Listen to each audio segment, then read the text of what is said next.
एक ऐसे इंसान की बात करूंगा, हो सकता है आपकी आत्मा कांप जाए। एक बात कहूं, वीडियो पूरा देखिएगा अगर हिम्मत है आप में तो, और कोशिश करिएगा कि अंत में रोए भी ना आप। इनका नाम है छत्रपति संभाजी महाराज। आपने छत्रपति शिवाजी महाराज का वीडियो देखा था। यह उनके ज्येष्ठ पुत्र 1657 में इनका जन्म हुआ। बचपन से आखिरी तक केवल संघर्ष। 2 साल की उम्र में ही इनकी माता का देहांत हो गया। मां जीजाबाई, जो छत्रपति शिवाजी महाराज की मां थी, यानी कि इनकी दादी, उन्होंने इनको पालन पोषण किया। सोचता हूं कहां से शुरू करूं और कहां लेके जाऊं। अद्भुत बालक जिसके बारे में पूरी दुनिया को पता लगना जरूरी है। 13 साल की उम्र तक 13 भाषाएं सीख चुके थे। 13 साल की उम्र तक संस्कृत के विद्वान पंडित सारी रीजनल भाषाएं, भारत की पुर्तगालियों की भाषा, अंग्रेजों की भाषा, मुगलों की भाषा, साउथ इंडियन लैंग्वेज, सारी डेक्कन भाषा, कई शास्त्र लिख डाले। ध्यान दीजिएगा, शास्त्र पढ़ डाले नहीं बोल रहा। 13 साल की उम्र तक 13 भाषा और कई शास्त्र, बुद्ध भूषण और नक्शिका जैसे वो शास्त्र, और कई शास्त्र जहां पे इन्होंने अपने रायगढ़ के किलों की बात करी, गणपति का बहुत सुंदर गुणगान किया। हॉर्स राइडिंग, आर्मरी, तीरंदाजी और बॉडी बिल्डिंग, इन सब में तो इतने पावरफुल थे। एक्चुअली ना, अगर आप ध्यान से देखो तो ये एक रेयर कॉम्बिनेशन है शस्त्र और शास्त्र दोनों के।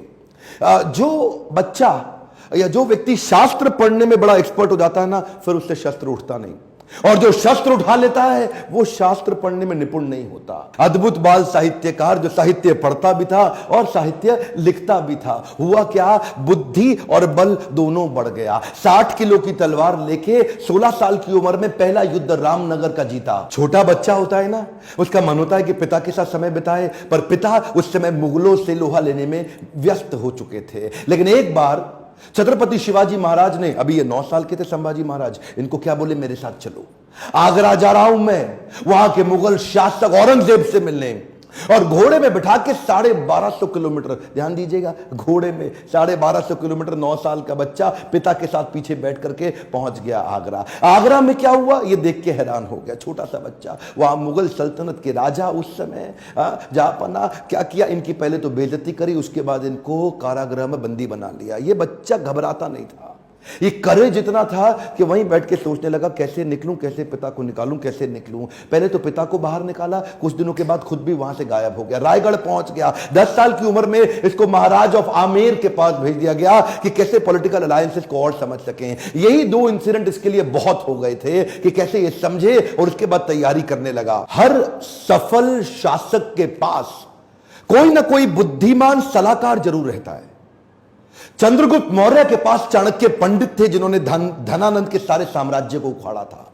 ठीक इसी प्रकार इन्होंने उज्जैन के कवि कलश, उनको अपना सलाहकार, एडवाइजर, फ्रेंड, फिलोसोफर, गाइड बनाया, जो अपनी कविताओं के माध्यम से इनकी विचारधारा को तैयार किया करते थे। इनकी सोचने की क्षमता, इनके बैरियर्स को खत्म करते थे। वो उनके ऐसे महान इंटेलिजेंट एडवाइजर थे जो हमेशा इनके, कवि कलश को हमेशा अपने साथ रखते थे। पिता भी युद्ध लड़ने में बिजी थे, इन्होंने 19 साल की उम्र से पिता के पीछे से अपने रायगढ़ के किले को संभालना शुरू कर दिया। 23 साल की उम्र में 1681 में पिता छत्रपति शिवाजी महाराज, वीर मराठा, उनका देहांत हुआ। इन्होंने 1 मिनट समय नहीं देर गवाया, तुरंत तैयारी करी। तुरंत क्या तैयारी करी, औरंगाबाद में औरंगजेब का सबसे बड़ा किला, और ये सोचने लगे कि हमारे पास आज धन की तो कमी है, और अगर इसके किले को पहली बार में मैं उखाड़ दूं, इनका धन घटेगा, मेरा बढ़ेगा, डबल बेनिफिट। औरंगाबाद की इस बड़ी लूट और बड़ी हार ने औरंगजेब को एकदम हैरान कर दिया। औरंगजेब ने सोचा भी नहीं था कि 23 साल का ही तो बच्चा है ये ऐसा कैसे कर सकता है। और इसने अपने हुसैन अली खान नाम का अपना सबसे बड़ा जनरल, उसको 20,000 हाथी और सैनिकों के साथ, घोड़ों के साथ, पशुओं के साथ भेजा कि इसको खत्म कर। हुसैन अली खान बोला कि 2 दिन में खत्म कराऊंगा, 2 दिन में खत्म। वहां पे मराठा इतने तेज, और इसका जो करेज था ना, इनकी लीडरशिप बड़ी पावरफुल थी। मराठा इकट्ठे हो गए, और हुसैन अली खान को 1 साल लगा, कुछ नहीं कर पाया, कई बार उसको मारा। इसने इसको वापस बुलाया और 1680, 81, 82 कई दफा अटैक कराया। अच्छा, एक भी लड़ाई नहीं। एक बात बताएं आपको, पूरे इतिहास के अंदर शायद छत्रपति संभाजी महाराज ही अकेला ऐसा योद्धा रहा होगा हमारे देश से जिसने 9 साल के अंदर 120 लड़ाइयां लड़ी लेकिन एक भी नहीं हारा। औरंगजेब सोचा पूरा नॉर्थ तो मैं जीत ही चुका हूं, अब तो केवल डेक्कन बाकी रह गया है। डेक्कन समझते ना, जो उस समय का जो दक्षिण था, अहमदनगर से नीचे लेके जो आज का केरला, कर्नाटका, तमिलनाडु, आंध्रा, हैदराबाद, जितना भी आज पूरा देखते हैं महाराष्ट्र मिला के, वो सोचा कि बस ये डेक्कन जीतना बाकी रह गया है। तो वो महाराष्ट्र की तरफ जब बढ़ने लगा तो वहीं औरंगजेब ने एक ट्रीटी साइन करने की कोशिश करी, एक कॉन्ट्रैक्ट साइन करने की कोशिश किया पुर्तगालियों के साथ गोवा में, ताकि समुद्री रास्ते से उनको एक और सपोर्ट मिले, उनके आर्म्स एम्युनिशन मिडिल ईस्ट से आ सके। औरंगजेब बहुत तेज था, बोला सोचा नॉर्थ से भी सपोर्ट लूंगा, पोर्चुगीज लोगों को साथ रखूंगा, साउथ से और निकालूंगा, तीनों चारों दिशाओं से खदेड़ के खत्म कर दूंगा, ये तो छोटा सा बच्चा है। इन्होंने जैसे ही पता चला संभाजी महाराज को, सबसे पहले ये गोवा में घुस गए। गोवा में जाकर के इन्होंने पोर्चुगीज को तो उखाड़ उखाड़ के बहुत फेंक फेंक के मारा और ये वापस आए। उसके बाद फिर लड़ने की तैयारी करी। मेरे हिसाब से छत्रपति संभाजी महाराज की सबसे बड़ी अचीवमेंट्स में एक अचीवमेंट तो यह रही कि उन्होंने 9 साल तक औरंगजेब को मराठाओं के बीच में घुमाता रहा। औरंगजेब एक्चुअली नॉर्थ छोड़ के यहां आ गया और मराठाओं के बीच में इतना घुमाया, 8 लाख की सेना, इनकी 20,000 की सेना। इन्होंने मराठाओं को इधर से मार उधर से मार, इतनी लड़ाइयां लड़ी, एक बार भी औरंगजेब जीत नहीं पाया। अच्छा हुआ ये क्योंकि इनको यहां बिजी रखा ना, जरा ध्यान दीजिएगा, तो उधर नॉर्थ में डेक्कन में बिजी रख करके उधर नॉर्थ में पंजाब के अंदर, बुंदेलखंड के अंदर, राजस्थान के अंदर स्वदेशी सल्तनतें वापस तैयार होने लगी। उधर 9 साल का गैप मिल गया ना, तो 9 साल के अंदर स्वदेशी ताकतें फिर खड़े होने लगी। हमारे देश के हिंदू राजा वापस आए मुगलों से लड़ने के लिए। ये इसको गोल गोल घुमाते रहे, इतना गोल गोल घुमाया कि पूरे भारत को जीतने का गोल हाथ से छूट गया। गोल गोल घूमा, गोल नहीं पूरा हुआ। औरंगजेब वो कहां रुकने वाला था, उसने नई तरकीबें लगानी शुरू कर दी। नीचे से सिद्दीस को साथ में लिया, मैसूर के राजा को अपने साथ में लाया, पुर्तगालियों को फिर ताकतवर बनाया, चारों तरफ से घेरने की कोशिश करी मराठाओं को। लेकिन ये उम्र से तो छोटे थे, लेकिन उम्र इनके लिए कोई बड़ी बात थी नहीं। ऐसे courageous, confident, powerful in decision making, leadership बड़ी अद्भुत, उम्र से काफी आगे चल रहे थे, इनोवेशंस बिल्ड करने शुरू कर दिए। क्योंकि धन पैसा कम था तो उन्होंने क्या किया, अपने इलाके के सारे मोचियों को और दर्जियों को इकट्ठा किया। उनको बोला आओ पेड़ से ना रबड़ का कपड़ा बनाओ निकाल करके, और लकड़ी की छालों को निकाल के तीर बनाओ, रबड़ के कपड़े को उसके आगे लपेट दो, एक तरफ तेल लगाओ दूसरी तरफ बारूद लगाओ। रबड़ का कपड़ा जल्दी जलता नहीं है, और तेल जला करके तीर को छोड़ दो, जैसे ही जाके निशाने पर टकराएगा उसका जो गन पाउडर है, बारूद, वो विस्फोट करेगा, भयंकर तबाही मचाएगा। नए नए इनोवेशंस लेके आए। मैं बोल रहा हूं ना, बुद्धि से बहुत तेज थे। औरंगजेब को भी तो मानना पड़ेगा ना। हाँ, हारते थे, मार खाते थे, फिर खड़े हो जाते थे लड़ने को, हारते थे, मार खाते थे, फिर खड़े हो जाते थे, और अकेले नहीं लड़ते थे, लोगों को साथ में लेके मराठाओं को घेरने में। ये चिक्कादेव राय नाम का एक राजा था जो इनके साथ पूरी तरह मिल चुका था। इसने क्या किया, छत्रपति संभाजी महाराज ये सबको बोल दिए, एक ने भी अगर औरंगजेब के धर्म परिवर्तन के मिशन में मदद करी, उखाड़ के सारी नस्लें खत्म कर दूंगा, बर्बाद कर दूंगा। मराठा हूं मैं, अपने देश के लिए काम करता हूं। और वो चिक्कादेव राय के बाद पुर्तगालियों को और सिद्धियों सबको खत्म करते चले गए।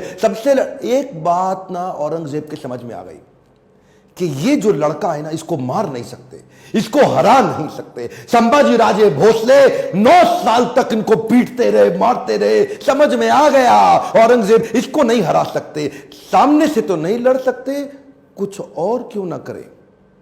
और वहीं इनके जो साले साहब थे ना, जो इनकी पत्नी के भाई, संभाजी राजे भोसले की पत्नी के भाई, वो उनको इन्होंने वेतनदारी देने से मना किया, इसकी खबर लग गई। तो वही 1689 का समय, गनोजी शिर्के ने इनको ये एक ना किसी गुप्त मीटिंग के लिए अपने पार्टनर जो उनके कवि कलश, उनके साथ कहीं गए थे संगमेश्वर में। और वहीं गनोजी शिर्के ने इनके एक जनरल को, आर्मी के, औरंगजेब के, उसको बता दिया कि ये गुप्त रास्ते से जाओ, इनको आप खत्म कर दोगे। और वो लेकर के मामूली से 2000 लोगों को लेके पहुंच गया इनको पकड़ने के लिए। 8 लाख लोग तो हरा नहीं पाए, इनको पता था नहीं हरा सकते, 2000 से हारना पड़ा। क्यों? क्योंकि धोखा दिया गया। गनोजी शिर्के बेईमान हो गए, अपना परिवार का इंसान बेईमान हो गया। हाँ, हमें तो गनोजी शिर्के ने लूटा, औरंगजेब में कहां दम था, अपनी कश्ती वहां डूबी जिधर पानी कम था। गनोजी शिर्के ने वो गुप्त रास्ता औरंगजेब के जनरल को बता दिया। ये लेकर के सिपाही सेना वहां जाके पहुंच गए, निहत्ते जाकर के उनको पकड़ लिया, कब्जा लिया, साथ में कवि कलश और इधर छत्रपति संभाजी महाराज। दोनों करते क्या ना करते, 8 लाख लोग मिलकर के नहीं इनसे लड़ सके।